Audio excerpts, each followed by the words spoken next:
ಫಲಗೌರಿ ದೇವಿಯೇ ಬಾರಮ್ಮ. ಫಲಗಳ ನೀಡುತ್ತಾ ಎಮ್ಮನು ಪೊರೆಯಮ್ಮ. ಫಲಗೌರಿ ದೇವಿಯೇ ಬಾರಮ್ಮ. ಶ್ರಾವಣದಿ ಕೊನೆಯ ಅಮಾವಾಸ್ಯೆಯ ದಿನ ಮಕ್ಕಳ ಭಾಗ್ಯವ ಕರುಣಿಸು ಬಾರಮ್ಮ.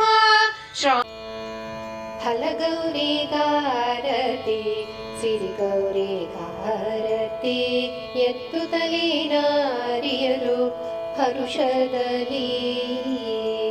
ಫಲಗೌರಿಗಾರತಿ ಸಿರಿಗೌರಿಗಾರತಿ ಎತ್ತುತ್ತಲೇ ನಾರಿಯರು ಹರುಷದಲ್ಲಿ. ಅರಿಶಿನ